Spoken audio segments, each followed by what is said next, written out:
اعوذ باللہ من الشیطان الرجیم بسم اللہ الرحمن الرحیم الحمد للہ الذی تحیرت العقول والافہام فی کبریاء ذاتہ ودل علی وحدانیتہ نظام و مصنوعاتہ الصلاۃ والسلام وتحیۃ والاکرام علی اشرف المقربین وقدوۃ النبیین سیدنا و مولانا ابی القاسم محمد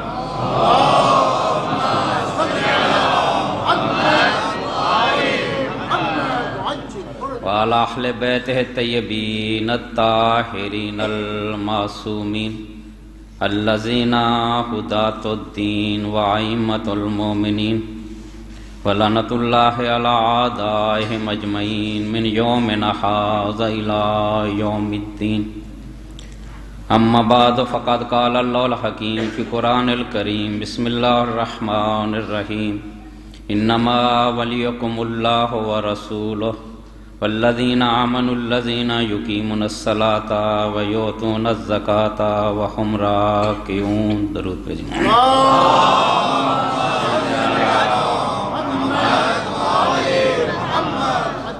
ایک بار پھر درود بھیجیں محمد و آل محمد کی۔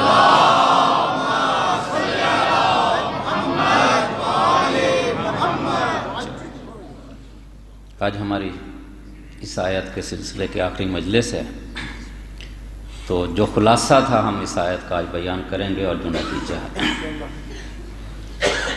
کہ خداوند کریم یہ ارشاد فرما رہا ہے انما ولیکم اللہ، کہ یقیناً تمہارا ولی اللہ ہے، اس کا رسول ہے، اور وہ صاحبان ایمان ہیں جو نماز بھی پڑھتے ہیں اور حالت رکوع میں زکوٰۃ دیتے ہیں۔ اگر ہم علی کو اپنا ولی اور حاکم مانتے ہوئے اس سے مدد مانگ لیں تو کچھ افراد کہتے ہیں یہ شرک ہے۔ اگر جوش محبت میں علی کے فضائل بیان کرنا شروع کر دیں تو کہتے ہیں یہ غلو ہے، یہ حد سے بڑھ گئے ہیں۔ پھر علی کے کمالات کی حد ہے کیا کہ ہم اس سے بڑھے ہیں؟ پہلے آپ حد مقرر کریں، پھر آپ کہیں کہ اس سے بڑھ گئے۔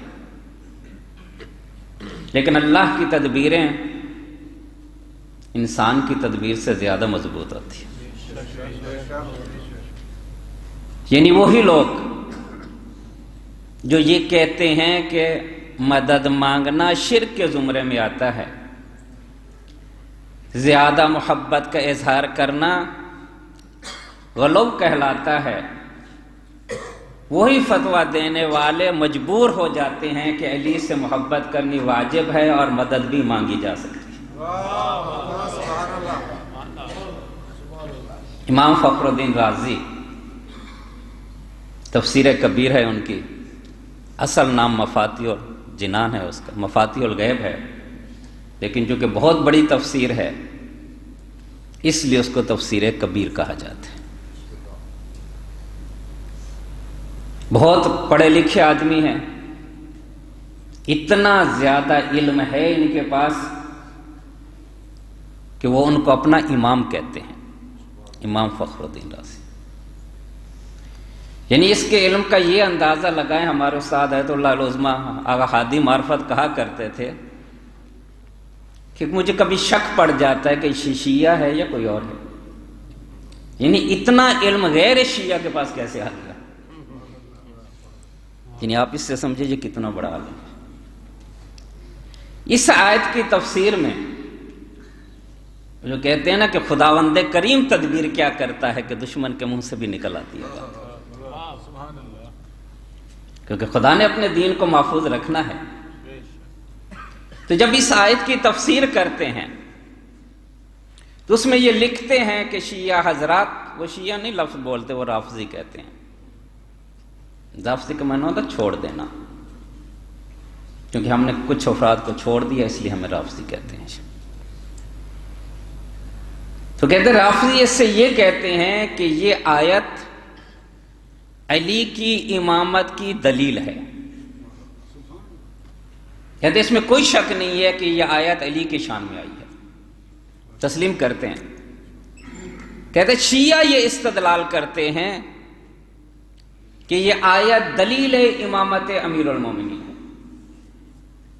کیوں؟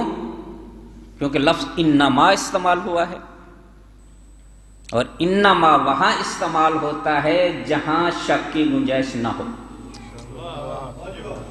جیسے آپ کہتے ہیں نا انما یرید اللہ لیذھب، خدا وہاں انما استعمال کرتا ہے۔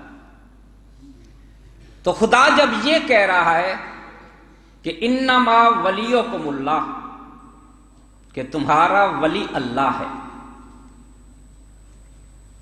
ورسولہ، اور اس کا رسول ہے، اور وہ مومن ہے جس نے حالت رکوع میں زکات دی۔ کہتا رافضی یہ استدلال کرتے ہیں، تو جس طرح اللہ ولی ہے اسی طرح رسول ولی ہے، اسی طرح علی ولی ہے، اور جو ولی ہوگا وہی امام ہوگا۔ کہتے ہیں یہ استدلال کرتے ہیں، کہتے ہیں یہ استدلال ان کا صحیح نہیں ہے۔ بات سمجھ میں آ رہی نا؟ ہے تھوڑی سی علمی سی، لیکن میں آسان لفظوں میں بیان کر رہا ہوں۔ کہتے ہیں ولی کے معنی عربی میں 3 طرح کے ہیں۔ ایک ولی کا معنی محبت، محبوب، محبت کرنے والا، وہ جس سے محبت کی جائے اس کو بھی ولی کہتے ہیں۔ ایک ولی کا معنی مددگار، تو کہتا اگر ہم اس سے مراد، ولی سے مراد محبت لیں تو پھر معنی یہ ہوگا کہ محبت کے لائق یا خدا ہے، یا اس کا رسول ہے، یا وہ ذات ہے جس نے حالت رکوع میں زکات دی۔ کیونکہ ولی کو میں نے اپنی محبت کیا۔ ہم یہ کہتے ہیں چلو اتنا تو تسلیم کیا کہ محبت کے لائق امیر المومنین کی ذات ہے، لہذا رسول کے بعد اگر کسی اور کو اپنا محبوب بنایا تو آیت کی خلاف ورزی ہوگی۔ اب محبت کا تقاضا کیا ہے؟ جو دوست ہوتا ہے اس کا دوست بھی دوست ہوتا ہے، دوست کا دشمن ہوتا ہے وہ دشمن کہلاتا ہے۔ ایسے ہی ہے نا کہ اگر کوئی شخص کسی کو دوست رکھتا ہے اور اس کے دشمن کو بھی دوست رکھتا ہے پھر یہ خود فریبی ہے، یہ پھر محبت نہیں ہے۔ محبت یہی ہے کہ جس سے آپ محبت کرتے ہیں اس کے چاہنے والوں سے بھی محبت کرو اور اس کے دشمنوں سے بیزاری کرو۔ خدا کی حد تک یہ بات مانتے ہیں، اس لیے کبھی ابو جہل سے کہا ہے ہم محبت کرتے ہیں، ابو لہب سے کہا ہے کبھی محبت کرتے ہیں، کیونکہ وہ دشمن خدا ہیں اور خدا ہے ہمارا محبوب۔ اب جو محبوب کا دشمن ہے، جو دوست کا دشمن ہے، وہ کبھی دوست نہیں ہو سکتا، اس کو مان لیتے ہیں۔ لیکن جب رسول کی بات آتی ہے، آل رسول کی بات آتی ہے، یہ قاعدہ بدل جاتا ہے کہ دوست کا دوست دوست ہوتا ہے، دوست کا دشمن دشمن ہوتا ہے، یہ قاعدہ بدل جاتا ہے۔ اس لیے کیا کہتے ہیں؟ علی سے بھی محبت کرتے ہیں، تو پھر جس نے علی پہ ظلم کیا، جس نے علی کی زوجہ پہ ظلم کیا، جس نے علی کا گھر دڑایا، جس نے علی کو قتل کیا، تو دشمن علی ہے۔ یہ کیسی محبت ہے کہ علی بھی رضی اللہ اور جس نے علی کو قتل کیا وہ بھی رضی اللہ؟ یہ محبت نہیں ہے، یہ خود فریبی ہے۔ رسول خدا کیا کہتے ہیں؟ انی سلم لمن سالمہم وحرب لمن حاربہم۔ چونکہ علی سے ہم محبت کرتے ہیں لہذا رسول کہتے ہیں جس نے اس کے ساتھ صلح کی اس نے میرے ساتھ صلح کی، جس نے علی سے جنگ کی اس نے میرے ساتھ جنگ کی۔ یا امام حسن اور امام حسین کے متعلق کیا فرماتے ہیں؟ اے پروردگار میں ان دونوں سے محبت کرتا ہوں، جو ان سے محبت کر تو بھی ان سے محبت کر، کیونکہ محبت کا تقاضا یہی ہے کہ محبوب کے محبوب سے محبت کی جائے۔ اس لیے رسول خدا کہتے تھے کہ میں حسن و حسین سے محبت کرتا ہوں، جو ان سے محبت کرتا ہوں میں ان سے بھی محبت کرتا ہوں، اور جو ان سے دشمنی رکھتا میں اس سے دشمنی رکھتا ہوں۔ تو لہذا اگر ولی کا معنی محبوب کیا جائے تو پھر یہ لازم آئے گا کہ علی کے چاہنے والوں سے محبت کرو، علی کے دشمنوں سے نفرت کرو۔ کہتا ہے ایک ولی کا معنی کیا ہے؟ مددگار۔ تو گویا جب خدا نے یہ کہا انما ولیکم اللہ، تو معنی یہ ہوا کہ تمہاری مدد کرنے والا یا خدا ہے یا رسول ہے یا وہ ذات ہے جس نے حالت رکوع میں زکات دی۔ یعنی اتنا تو یہ بھی تسلیم کر گیا کہ اگر مدد کوئی کر سکتا ہے تو یا علی کر سکتا ہے یا خدا کر سکتا ہے یا رسول خدا کر سکتا ہے۔ لہذا اگر مدد مانگی جائے تو شرک نہیں ہے۔ اور تیسرا معنی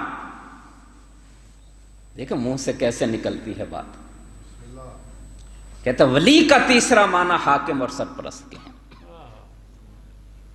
پھر خود ہی روایت نقل کرتے ہیں کہ حضرت ابو ذر یہ کہتے ہیں کہ ہم رسول خدا کے پاس بیٹھے ہوئے تھے، ایک سائل آیا، یہ ان کی روایت بیان کرو تفسیر کبیر سے، ایک سائل آیا اور آ کے یہ کہتا ہے پروردگار تیری رسول کی مسجد میں نے سوال کیا ہے لیکن مجھے کسی نے عطا نہیں کیا۔ تو امیر المومنین نے انگلی کا اشارہ کیا، انگوٹھی اس نے اتاری، ادھر رسول خدا نے اپنے ہاتھ بلند کیے اور کہتے پروردگار انا اخی موسیٰ سألک، اے پروردگار میرے بھائی موسیٰ نے تو اس سے ایک دعا مانگی تھی، رب اشرح لی صدری ویسر لی امری واحلل عقدۃ من لسانی یفقہوا قولی واجعل لی من وزیرا من اہلی ہارون اخی۔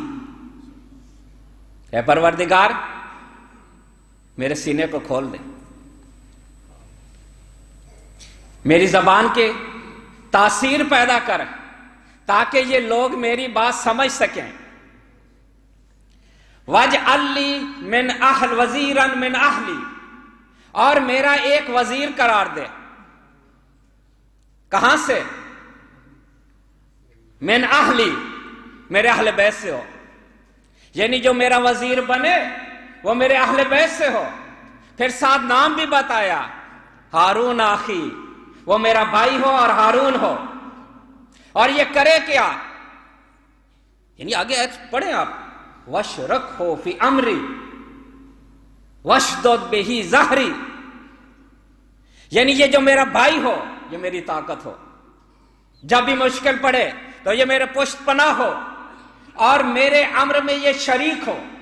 اب رسول خدا نے پہلے یہ آیت پڑھی، اللہ سے یہ کہا میرے بھائی موسیٰ نے تو اس سے یہ مانگا ہے، اے پروردگار میں بھی تو اس سے یہی مانگتا ہوں کہ رب اشرح لی، پروردگار میرے سینے کو کھول دے، پروردگار میری زبان میں تاثیر عطا کر، واجعل لی من اہل وزیرا علی ابن ابی طالب، اے پروردگار تو میرے اہل میں سے ایک وزیر قرار دے جس کا نام علی ابن ابی طالب ہو۔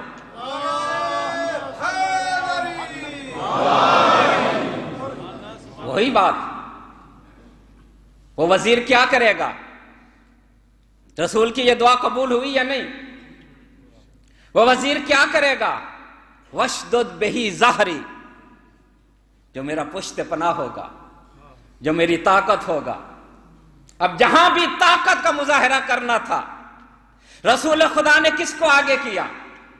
کیونکہ اللہ سے یہی دعا مانگ کے علی کو لیا تھا کہ جب مجھے مشکل پیش آئے تو یہ میری طاقت میری کام دے، تو اس لیے رسول خدا جب بھی مشکل میں آتے تھے تو امیر المومنین کو آگے کرتے تھے۔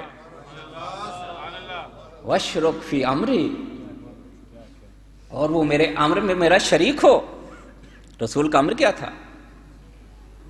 امر نبوت میں وہ میرا شریک ہو، وہ ہدایت میں میرا شریک ہو، یعنی جو کام میں نے کرنا ہے وہی کام اس نے کرنا ہے، اور امامت وہی کام کرتی ہے جو نبوت کرتی ہے۔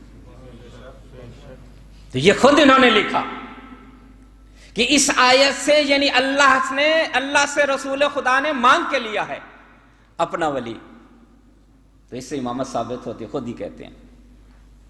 لیکن کہتے ہیں چونکہ یہ قانون ہے کہ جب بھی کسی دلیل میں احتمال آ جائیں تو پھر اس سے استدلال نہیں ہو سکتا۔ یعنی ایک لفظ آپ نے بولا، آپ کہتے رہے تو عیناً، میں نے عین دیکھا۔ اب عین کا معنی کیا ہے؟ آنکھ بھی ہے، عین کا معنی چشمہ بھی ہے، عین کا معنی جاسوس بھی ہے۔ جب آپ کہتے رہے تو عینا، تو ہم کیا سمجھ سکیں گے کس کیا دیکھا؟ اگر کوئی کہتا کہ انہوں نے چشمہ دیکھا کیونکہ وہ کہہ رہے تھے رہے تو عینا، تو ہم مان جائیں گے؟ نہیں مان سکتے نا، کیونکہ احتمال زیادہ ہے۔ وہ یہ کہتے ہیں چونکہ اس آیت میں احتمال 3 آ گئے کہ ولی کا معنی محب بھی ہے، ولی کا معنی ناصر مددگار بھی ہے، ولی کا معنی حاکم بھی ہے، لہٰذا ہم کس احتمال کو چنیں؟ تو میں کہتا ہوں آپ تینوں احتمال کیوں نہیں لیتے کہ اگر محبت کرنی ہے تب بھی علی سے، اگر مدد مانگنی ہے تب بھی علی سے، اگر امامت مانگنی ہے تب بھی علی سے، یعنی علی کو امام مانو علی کو محبوب مان لو، تو کیا فرق پڑتا ہے؟ یہی تو فصاحت ہے قرآن کی کہ لفظ ایک بولا ہے اور معنی 3 لے لیے، کہ محبت کرنی ہے تب بھی ڈراؤ، مدد مانگنی ہے تب بھی ڈراؤ، امام ماننا ہے تب بھی ڈراؤ۔ اس دور میں بھی، یعنی امام صادق علیہ السلام کے دور میں،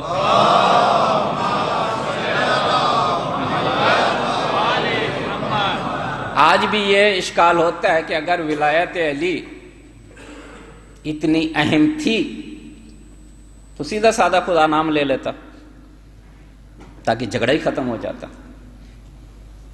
ہے نا؟ ایسے پتہ نہیں آپ لوگوں سے لوگ پوچھتے ہیں، لیکن ہم سے جو پوچھتے ہیں جب بحث ہوتی ہے، بحث کرنے کے بعد جب لاجواب ہوتے ہیں تو کہتے ہیں نام صاف لے لیتا، جھگڑا ہی ختم ہو جاتا۔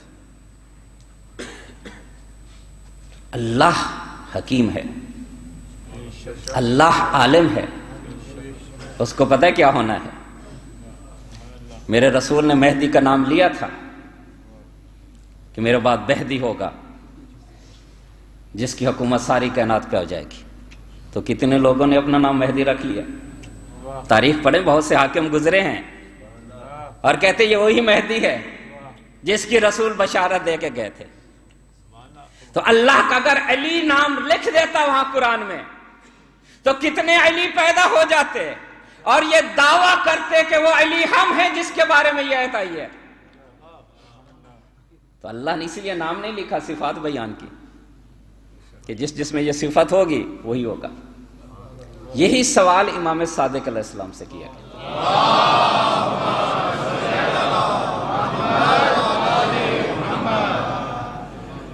ابا بصیر کہتے ہیں کہ یبن رسول اللہ،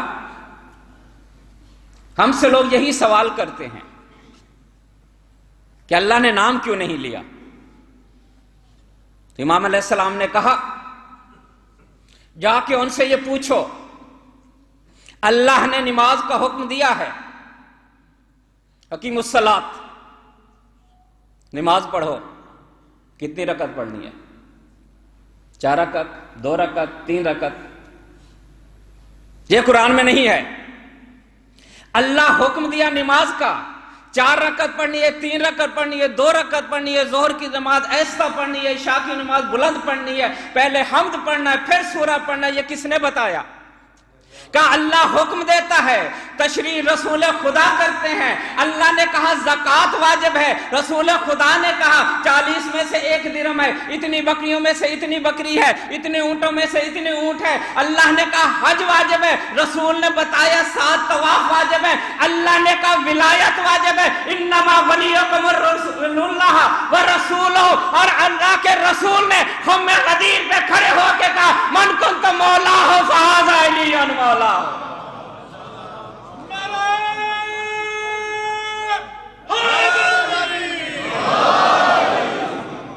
اللہ کلی حکم دیتا ہے، وضاحت رسول کرتا ہے، ہر جگہ پہ تم نے رسول کی وضاحت کو قبول کر لیا۔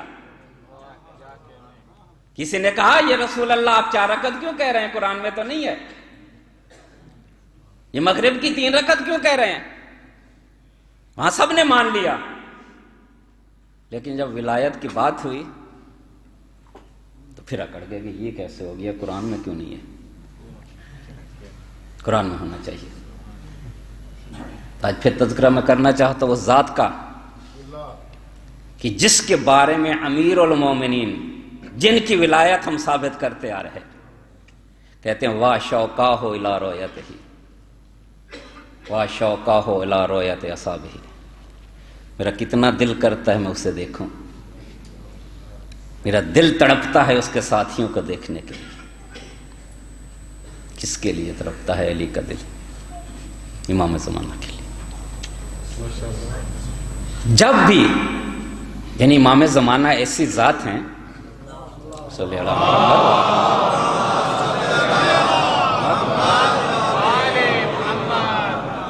کہ جن کی ولادت سے پہلے کتابیں لکھی گئی، اپنوں میں لکھی، پرائنوں کی لکھی۔ اس وقت بھی سب سے زیادہ کتابیں امام زمانہ علیہ السلام کے متعلق، اور ہر الہی مذہب نے امام زمانہ کو یاد کیا، حتیٰ کہ امیر المومنین جیسی ذات جب مشکل میں پڑتی تھی تو امام زمانہ کو یاد کرتے تھے۔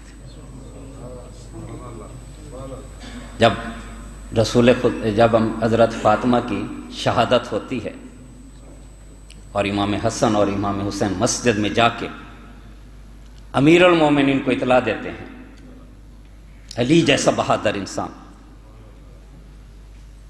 جس کو کوئی بہادر گرا نہ سکا، جب فاطمہ کی شہادت سنتا ہے تو 3 دفعہ گرے امیر المومنین، یا فاطمہ یا فاطمہ۔ اور جب پہنچے فاطمہ کی جسد مبارک پہ تو اس وقت یہ کہا اے مہدی بیٹا کب آؤ گے، اور ہمارے اوپر یہ ظلم ہو رہے ہیں کب ختم ہوں گے۔ امام حسین نے کربلا میں امام زمانہ کو یاد کیا۔ یہ ہے آپ کا امام علی، کہہ رہے ہیں وا شوقاہ الی رؤیتہ و الی رؤیت اصحابہ، میرا کتنا دل تڑپتا ہے امام زمانہ کو دیکھنے کے لیے، میرا کتنا دل کرتا ہے امام زمانہ کے ساتھیوں کو دیکھنے کے لیے۔ دیکھیں ہم روضہ علی کی اگر زیارت کر کے آ جائیں تو کتنے خوش ہوتے ہیں، کتنا فخر کرتے ہیں۔ مولا کی زیارت نہیں ہوئی، مولا کے روضے کی زیارت ہوئی ہے تو ہم اتنا فخر کرتے ہیں۔ وہی علی آپ سے ملاقات کے لیے تڑپتا ہے۔ خوش نصیبی ہے ہماری، ہم اس ذات کی رعیت ہیں۔ یہ جو آپ جملہ پڑھتے ہیں نا وَاجْعَلْنِي مِنْ أَنصَارِهِ مِنْ أَعْوَانِهِ، پڑھتے ہیں نا اکثر لوگ، یہ جملہ سب سے پہلے کس نے کہا تھا؟ ابھی سلط کہتے ہیں امام رضا علیہ السلام۔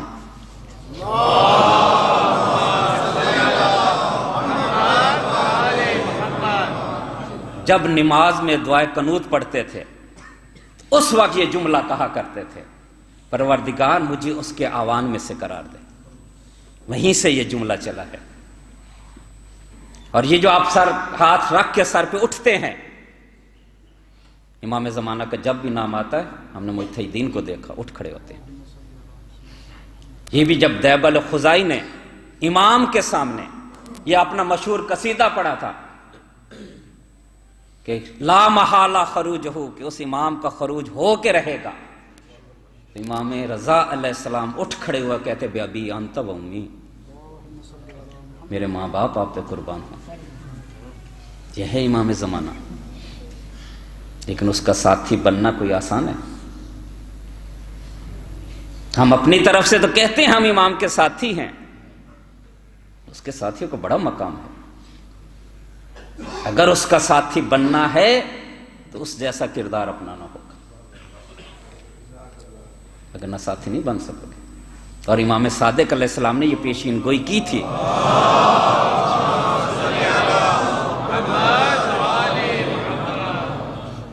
کہ واللہ لتکسرن کسر الزجاج فإن الزجاج یعود کما کان.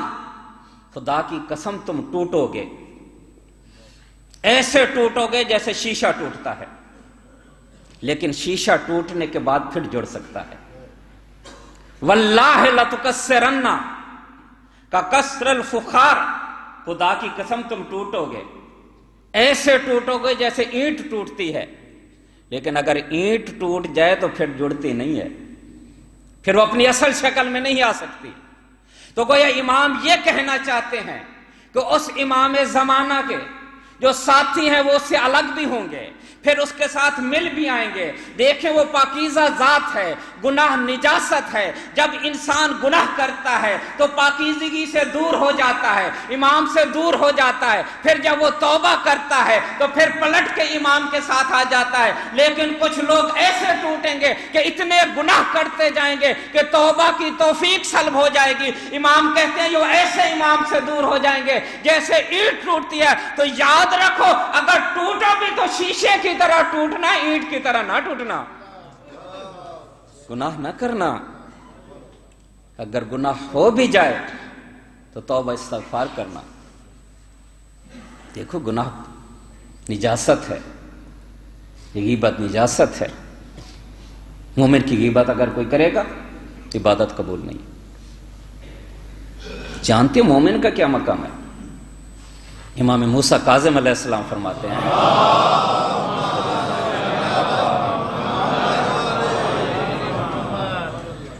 من لم یستطع ان یصلنا فلیصل الی فقراء شیعتنا. کہ تم ہمارے سے ملنا چاہتے ہو لیکن مل نہیں پاتے، دور رہتے ہو. ہم مدینہ میں ہیں، تم کہیں اور رہتے ہو، تمہارا دل کرتا ہے امام سے جا کے ملیں، جیسے آج ہمارا دل کرتا ہے کہ امام زمانہ علیہ السلام سے ملیں، لیکن مل نہیں پاتے، ہم میں اتنی طاقت نہیں ہے. تو امام علیہ السلام کہتے ہیں جب بھی تمہیں یہ شوق ہو، جب بھی تمہیں اشتیاق ہو، جب بھی تمہارا جذبہ ولایت بیدار ہو اور آپ امام سے ملنا چاہتے ہو لیکن امام سے نہ مل سکے، تو کسی مومن کے پاس چلے جانا، اس کو سلام کرنا گویا امام کو سلام کر کے آئے ہو. یعنی اگر کوئی شخص ایک دفعہ ویسے جا رہا ہے، آگے سے کوئی مومن مل گیا، سلام کیا، ایک دفعہ آپ گھر سے اٹھتے ہی اسی نیت سے ہیں کہ امام یاد آ رہے ہیں، تب امام سے تو نہیں مل سکتا، کسی مومن کے پاس چلے جائیں. اس نیت سے اگر جا کے گئیں گے تو قیامت کے دن لکھا ہوگا یہ امام سے ملاقات کر کے آئے. من لم یستطع ان یزور قبورنا، اور جتنی استطاعت نہیں رکھتا کہ ہماری قبور کی زیارت کر سکے. جیسے ہم سب چاہتے ہیں خدا کربلا میں لے کے جائے، سامرا لے کے جائے، مشہد لے کے جائے، لیکن استطاعت نہیں ہے، مجبوریاں ہیں. کسی کو کوئی مجبوری ہے، کسی کو مالی مجبوری ہے، کسی کو صحت کی مجبوری ہے، اب وہ نہیں جاتا. تو امام علیہ السلام فرماتے ہیں اگر کوئی ہماری قبر کی زیارت کرنا چاہتا ہے لیکن نہیں کر پاتا، وہ کسی نیک مومن کی قبر پہ چلا جائے، وہاں کہے السلام علیکہ، یہ اس کو سلام نہیں ہوگا، یہ ہمیں سلام ہوگا. قیامت کے دن لکھا ہوگا زوار حسین ہے یہ. جس امام کی نیت کر کے جاؤ گے اسی کی زیارت لکھی ہوگی. کتنا رحم ہے، کتنا کرم ہے اللہ کا آپ پہ، جس ولایت کے صدقے میں کہ آپ لوگوں نے اسے ولی مانا تو اللہ نے آپ کے لیے کتنی آسانیاں دے دی.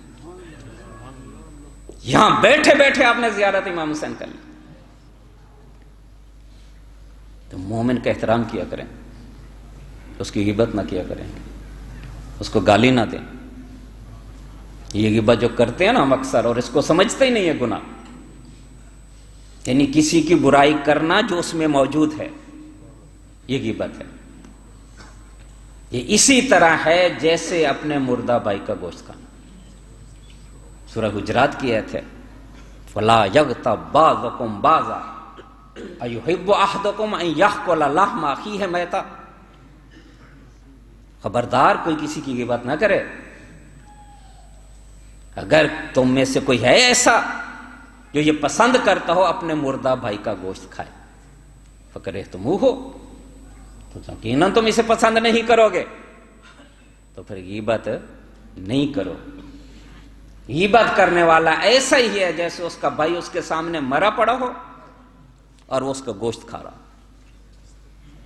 یہ نہ سمجھے یہ صرف تشبیہ ہے, خود رسول خدا کی یہ حدیث ہے, من اکل لحم اخیہ میتۃ فی الدنیا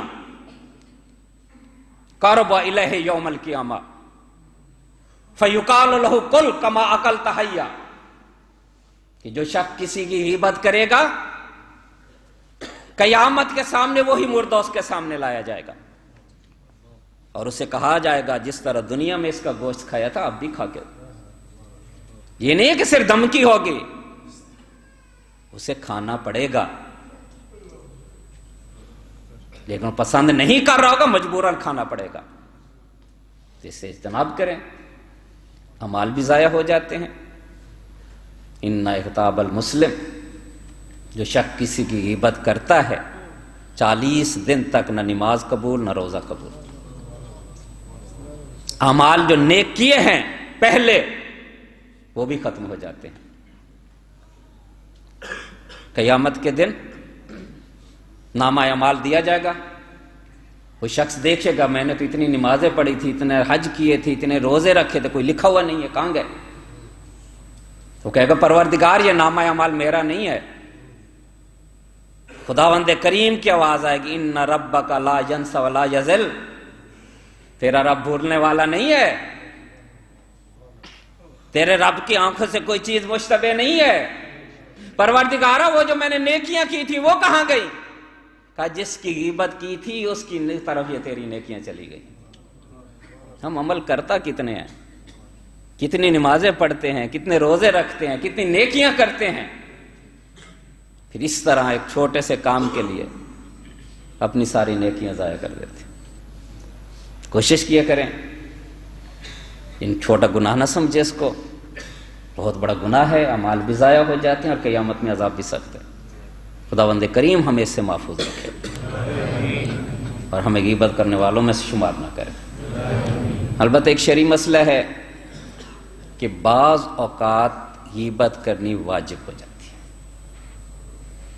اس وقت آپ یہ نہیں کہیں کہ اگر برائی بیان نہ کروں گا تو غیبت ہو جائے گی, اگر کروں گا تو. کب؟ جب آپ سے کوئی مشورہ لیتا ہے. فرض کرو کسی نے میرے ساتھ کاروبار کرنا ہے یا کوئی رشتہ ناتا کرنا ہے, مجھے نہیں جانتا, اب آپ سے آ کے پوچھتا ہے یہ آدمی کیسا ہے, تو وہاں آپ صحیح بتائیں گے اس میں یہ خوبی ہے, یہ خرابی ہے, یہ بے ایمانی کرتا ہے اس میں, یہ اس میں بے ایمانی نہیں کرتا. وہاں اگر آپ کہیں کہ اس بے ایمانی آپ کو پتہ ہے یہ بے ایمانی کرتا ہے لیکن آپ چھپائیں گے تو وہاں گناہ گار ہوں گے, کیونکہ مشورے لینے والے کا حق یہ ہے کہ اس کو صحیح بتایا جائے.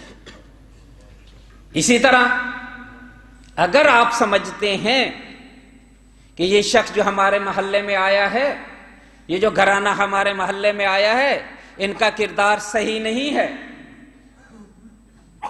اگر جو ان لوگ ان سے ساتھ ملیں گے وہ بھی بد کردار ہو جائیں گے, تو وہاں بھی آپ بتا سکتے ہیں بھائی ان کے ساتھ ملاقات نہ رکھا کرو, ان سے دور رہا کرو, کیونکہ یہ بد کردار ہے. اسی طرح کچھ اور بھی موارد ہیں جہاں غیبت کی جا سکتی ہے, لیکن یہ آپ نے طے کرنا ہے کہ واقعی یہ ایسا مورد ہے یا نہیں ہے. یہ نہیں کہنا کہ مولانا نے کہا بعض مقامات پہ کی جاتی اور یہ بھی انہی میں سے. کہ آپ خود طے کریں گے. درود بھیجیے گا محمد والوں میں.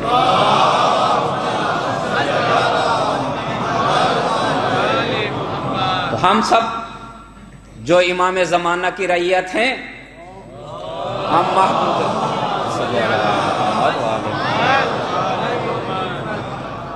ہم سب محبوب ہیں امیر المومنین کے. وہ امام زمانہ کہ جس کے بارے امام صادق علیہ السلام سے پوچھا گیا.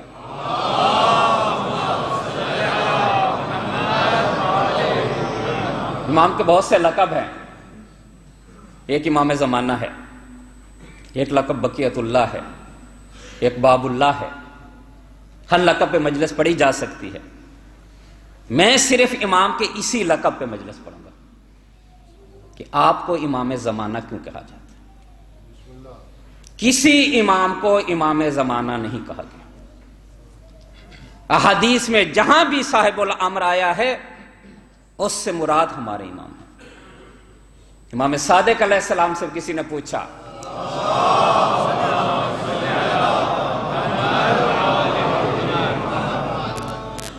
انت صاحب الامر،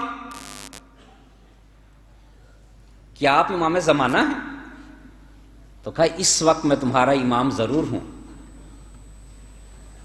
لو ادرکتہ لخدمت حیاتی، لیکن میں امام زمانہ نہیں ہوں. اس وقت تمہارا امام ہوں. اگر میں امام زمانہ کے زمانے کو درک کر لوں لخدمت حیاتی، تو پوری زندگی ان کی خدمت کرتے ہوئے گزار دوں. امام زمانہ کی خدمت کے امام صادق علیہ السلام فرما رہے ہیں. کتنے خوش قسمت ہیں آپ لوگ. لخدمتہ حیاتی. امام رضا علیہ السلام سے پوچھا گیا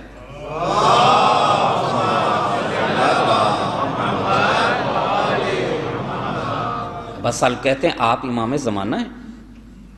آج آپ کو لقب کا پتہ چلے گا کہ کیوں ان کو امام زمانہ کہا گیا. ہو سکتا ہے بعض افراد ایسے ہیں جنہیں نہ معلوم ہو کہ کیوں امام زمانہ کہا جاتا ہے.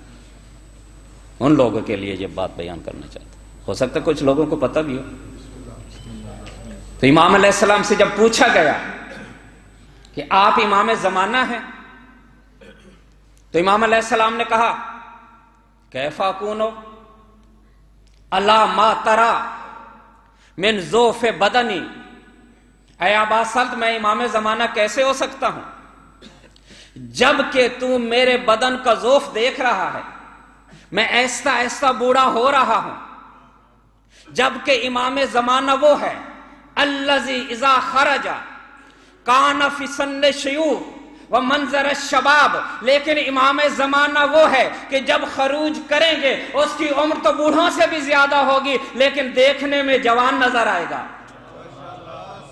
اور اس کے ہاتھ میں اتنی طاقت ہوگی اگر پہاڑ پہ رکھ دے تو پہاڑ ریزہ ریزہ ہو جائے. اگر درخت کو اشارہ کرے تو کھڑ جائے. وہ امام زمانہ ہے.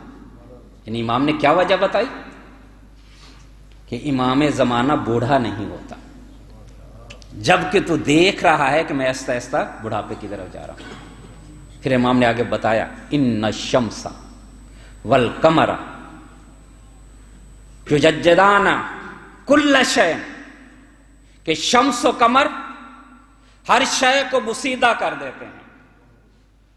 یعنی جس پہ یہ شمس و قمر گزرتے ہیں یہ زمانہ بنتا ہے، دن رات وجود میں آتے ہیں. جس چیز پہ گزرنا شروع کرتے ہیں اس شے کو بسیدہ کرنا شروع کر دیتے ہیں.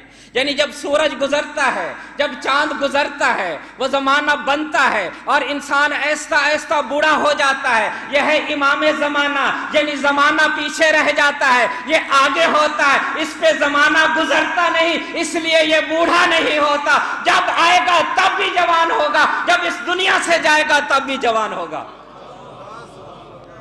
یہ سورج اس پہ گزر دے گا. امام کہتے ہیں آگے والے کو، یعنی زمانہ پیچھے رہ جاتا ہے یہ آگے بڑھ جاتا ہے. یہ ہمارے آیت اللہ وحید خراسانی نے یہ ہمیں واقعہ سنایا درس میں کہ مرحوم اخوند بہت بڑے عالم ہیں شیعوں کے.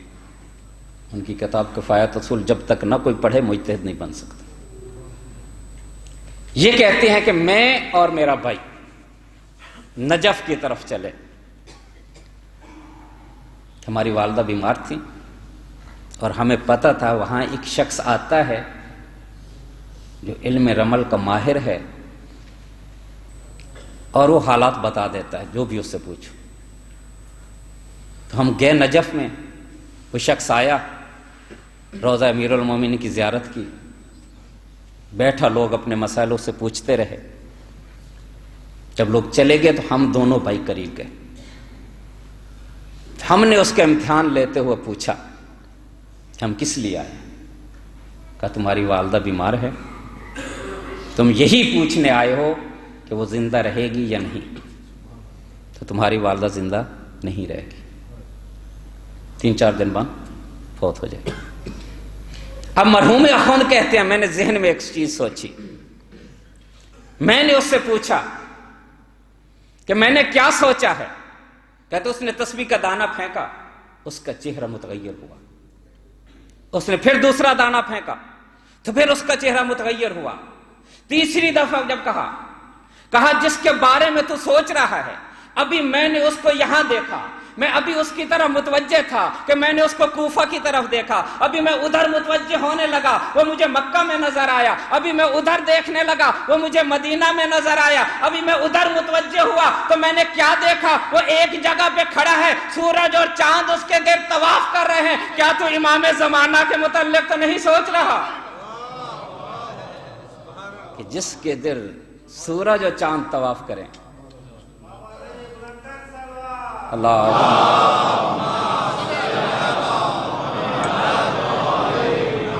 کیا تو امام زمانہ کے متعلق تو نہیں سوچ رہا؟ وَأَشْرَقَتِ الْأَرْضُ بِنُورِ رَبِّهَا سورہ زمر کی آیت. اور اس دن زمین اپنے رب کے نور سے جگمگا اٹھے گی. وَجِيَ بِالنَّبِيِّينَ وَالشُّهَدَاءِ اور اس دن نبیوں کو لایا جائے گا, شہیدوں کو لایا جائے گا. تو حق میں یہ بات کرنا چاہتا ہوں, آپ سب چاہتے ہیں نا کہ امام زمانہ سے ملاقات ہو. جس آدمی کی یہ خواہش ہے, کوئی امام سے ملنا چاہتا ہے, تو امام صادق علیہ السلام نے یہ فرمایا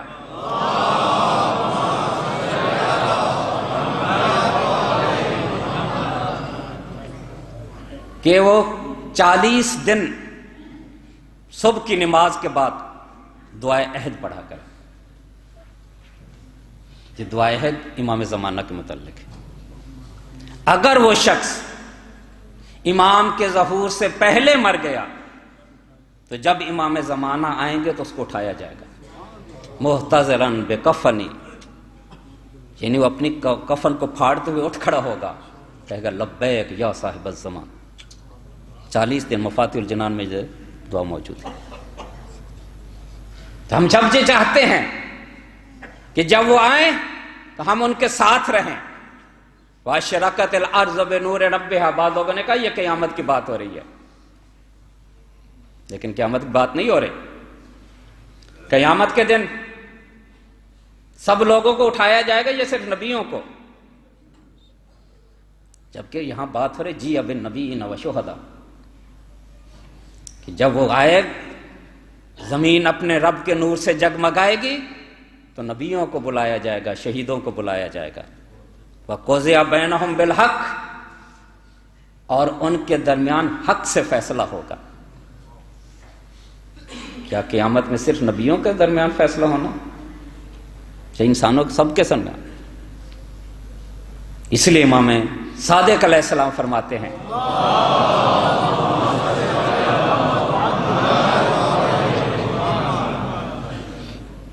کہ رب العرض امام العرض, کہ یہاں رب العرض سے مراد امام عرض ہے, یعنی رب کا لغوی معنی پالنے والا. وَإِسْتَغْنَا نَاسُ بِضَوْءِ الشَّمْسِ وَنُورِ الْقَمَرِ کہ جب وہ امام آئیں گے تو لوگ سورج اور چاند کی روشنی سے بے نیاز ہو جائیں گے. یعنی آپ یہ کہتے ہیں, سائنسدان یہ کہتے ہیں, اگر سورج لیٹ ہو جائے کسی دن سورج ابھرنا چھوڑ دے، کسی دن چاند طلوع ہونا چھوڑ دے تو یہ کائنات تباہ ہو جائے گی۔ لیکن امام صادق کیا کہہ رہے ہیں کہ جب امام زمانہ آئیں گے، سورج طلوع ہو یا نہ ہو، چاند آئے یا نہ آئے، لوگ اپنے امام سے نور کو کسب کریں گے۔ یعنی دن کو امام سورج کا کام کرے گا، رات کو امام چاند کا کام کرے گا، اور دنیا قائم رہے گی چاہے سورج قائم ہو یا نہ ہو۔ اس لیے تو ہم کہتے ہیں یا قائم آل محمد،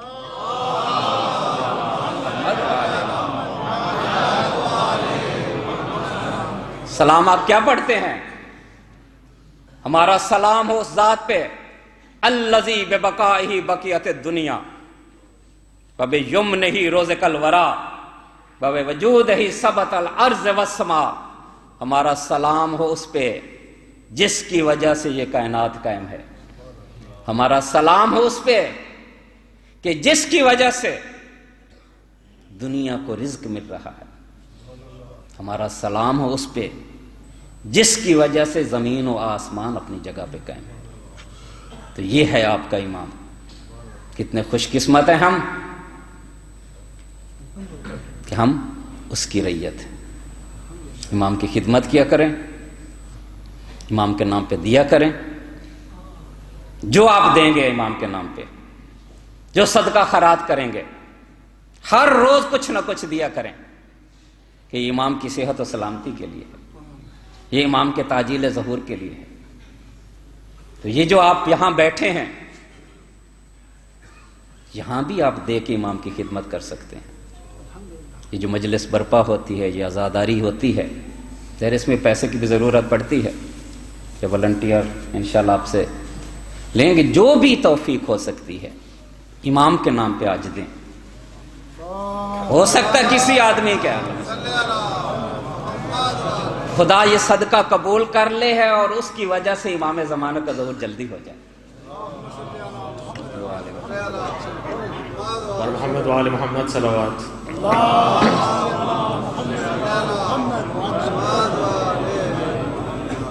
یہ جو ڈونیشن کلیکٹ کیا جا رہا ہے، یہ نہ صرف ایام عزا کے نیاز فنڈز اور جملہ اخراجات کے لیے، بلکہ پورا سال جو مجالس و محافل اور ہر شب جمعہ کو جو مجلس کا انعقاد کیا جاتا ہے سب کے لیے۔ لہٰذا آپ سب سے درخواست کی جا رہی ہے کہ زیادہ سے زیادہ مالی تعاون کیجیے گا۔ کچھ ضروری اعلانات ہیں۔ ایام عزا کے تیسرے عشرے کی آج آخری مجلس ہے۔ مولانا سید مزمل حسین نقوی صاحب کے علم میں اضافے کے لیے اور ان کی توفیقات میں اضافے کے لیے ایک باواز بلند صلوات پڑھیے۔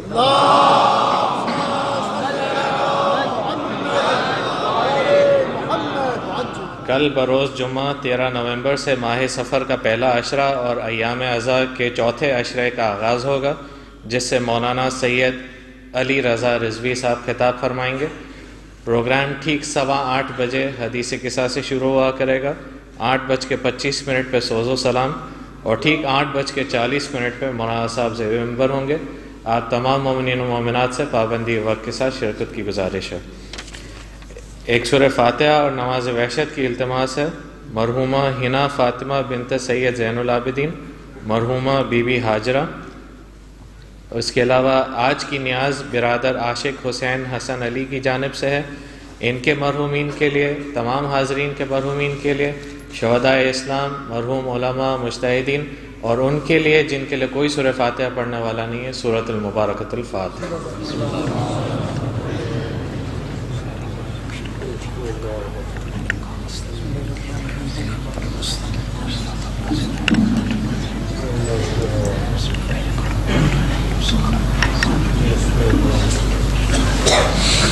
خداوند کریم آپ کی یہ نظر و نیاز قبول فرمائے،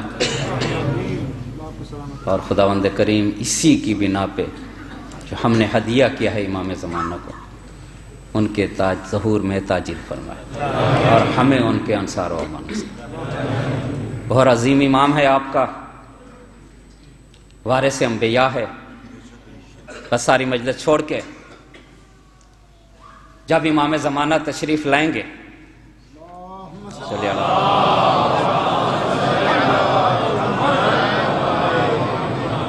پشت کعبہ پہ ٹیک لگا کے ایک خطبہ دیں گے، بس اسی خطبے کے چند الفاظ کہ یا معاشر الناس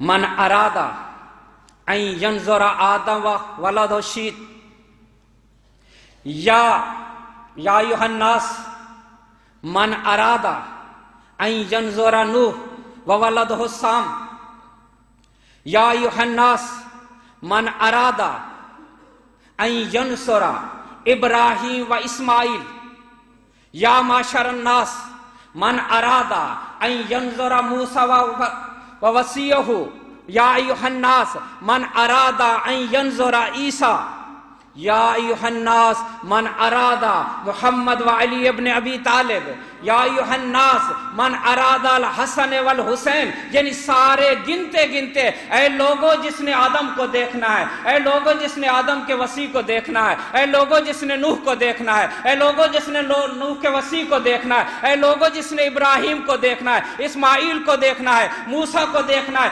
عیسیٰ کو دیکھنا ہے، محمد مصطفیٰ کو دیکھنا ہے، علی مرتضیٰ کو دیکھنا ہے، حسن مجتبیٰ کو دیکھنا ہے، حسین مظلوم کربلا کو دیکھنا ہے، آؤ میری طرف، میں ہی آدم ہوں، میں ہی اس کا وصی ہوں، میں ہی ابراہیم ہوں، میں ہی اسماعیل ہوں، میں ہی محمد مصطفیٰ ہوں، میں ہی علی مرتضیٰ ہوں. دیکھو میرے ہاتھ میں یہ قرآن ہے، یہ تورات ہے، یہ انجیل ہے، یہ صحف موسیٰ ہے، یہ صحف ابراہیم، اور جس جس کو جو جو چاہیے میں عطا کرنے کے لیے تیار ہوں.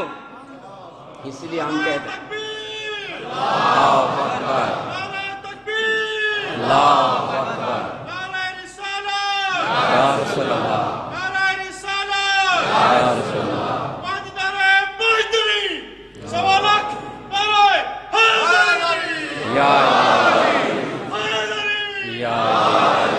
جس نے امام کو دیکھ لیا تمام انبیاء کو دیکھ لیا.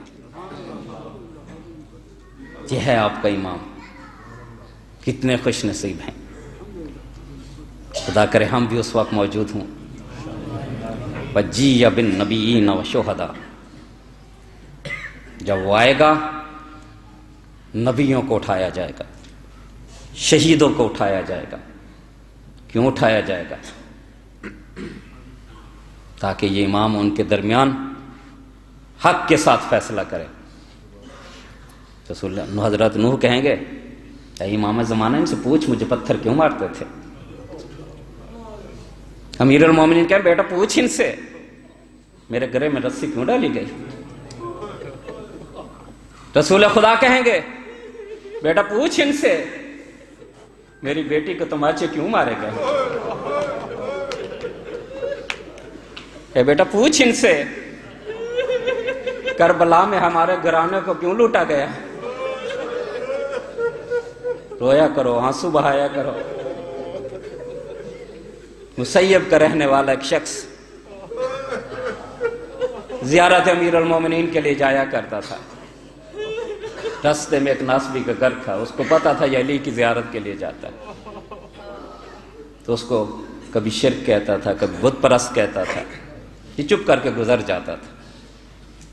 ایک دن اس نے امیر المومنین کی شان میں گستاخی کی کہ یہ جا کے مولا کو کہتا ہے کہ آج تک مجھے برا بھلا کہتا رہا، میں نے آپ کو شکایت نہیں لگائی، لیکن آج اس نے آپ کی شان میں گستاخی کی ہے، شکایت لگا رہا ہوں، آپ اس کو سزا دیں.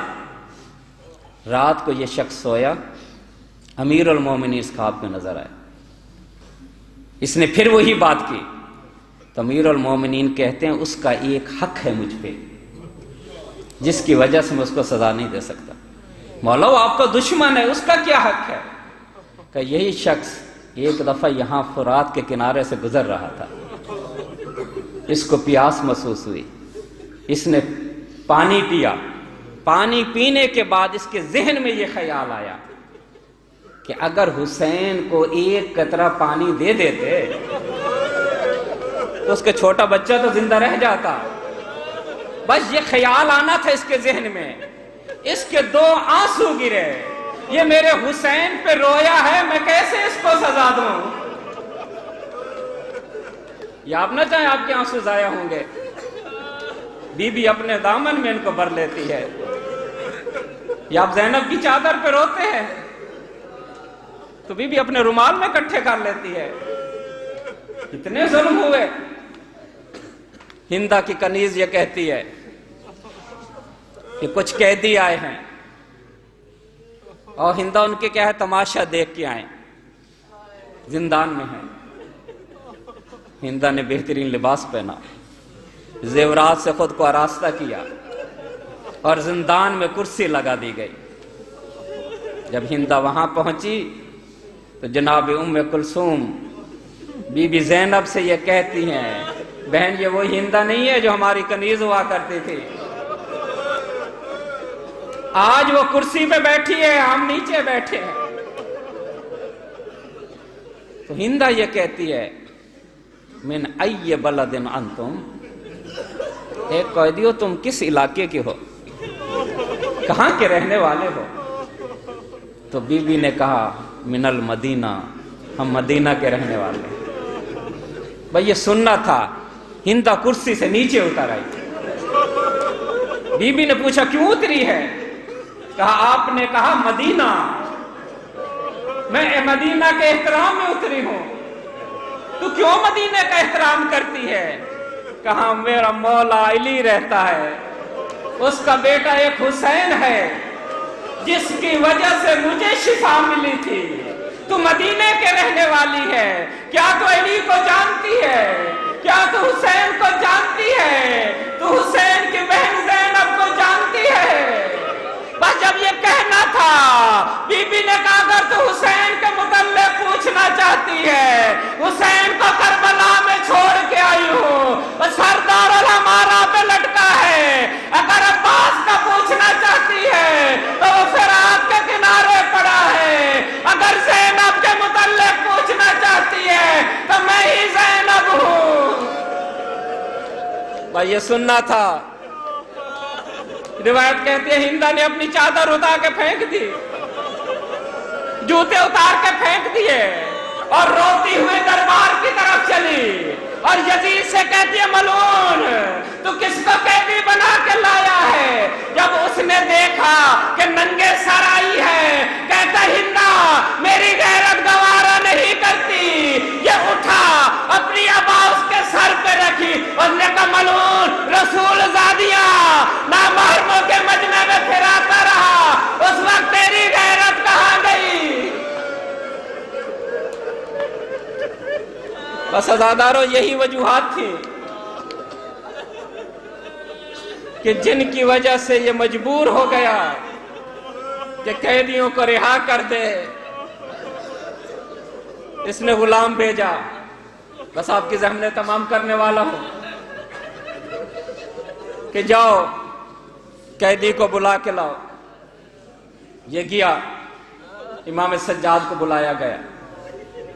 جب امام علیہ السلام دربار میں داخل اٹھ کھڑا ہوا, ہاتھ پکڑ کے تخت پہ بٹھانا چاہا, امام کے آنسو بڑھ گئے.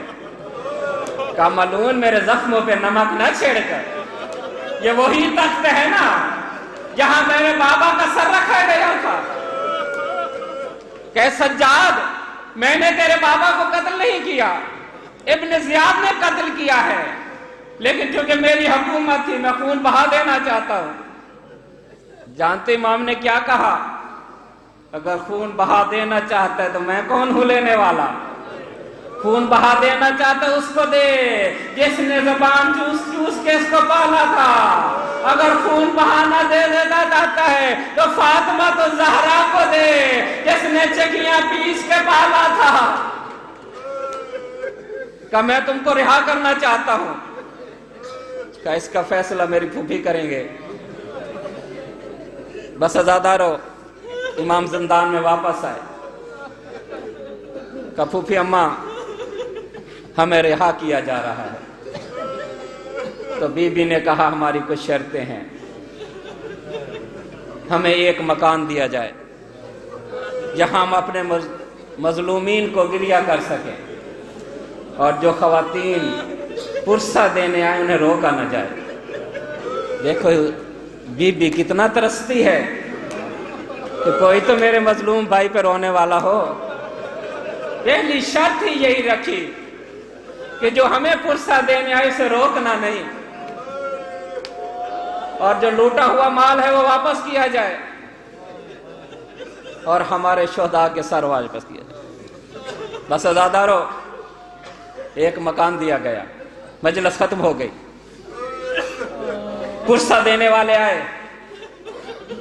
اور جب سر شہداء آنا شروع ہوئے، جب قاسم کا سر آیا تو بیوہ ماں نے دامن پھیلا دیا، آ میرے لال، آ میرے لال، تجھے کس کی نظر لگ گئی؟ جب علی اکبر کا سر آیا، عزاداروں میں لیلا نے آگے بڑھ کے لے لیا۔ جب عباس کا سر آیا تو حضرت ام کلثوم نے لے لیا۔ اے بھیا عباس، میں تیری شکر گزار ہوں، تو میری طرف سے میرے بھائی پہ قربان ہوا تھا۔ عزاداروں، آن محمد کے سر آئے، دیکھو زینب نے عشر عاشور کے بعد گریہ نہیں کیا۔ جب بچوں کے سر آئے، اب سروں سے مٹی صاف کر کے بی بی کہتی ہے، اے میرے بیٹو، میں تمہارا شکریہ ادا کرتی ہوں کہ تم نے میری لاج رکھ لی۔ اب بی بی نے گریہ شروع کیا کہ اتنے میں شور بلند ہوا کہ حسین کا سر آ رہا ہے۔ بس عزادارو، بی بی نے دونوں بچوں کے سر زمین پہ رکھ دیے اور امام حسین کا سر لیا اور مرثیہ پڑھنا شروع کیا، یا اخی یا اخی ایہ مصائب نشتکی، اے میرے بھائی، اے میرے بھیا، اب آنکھیں کیوں بند کرتا ہے؟ میں تجھے اپنے مصائب کے یا بیان کروں۔ اے حسین، جب تجھ پہ مصائب آ رہے تھے میں دیکھ رہی تھی، اب مجھ پہ مصائب آئے تو آنکھیں کیوں بند کر رہا ہے؟ اے میرے بھیا، میری پشت پہ دیکھ، میری پشت پہ نشان کیسے ہے؟ اے حسین، آنکھیں کیوں بند کر دی؟ سیالم اللہ والجون کلبیان۔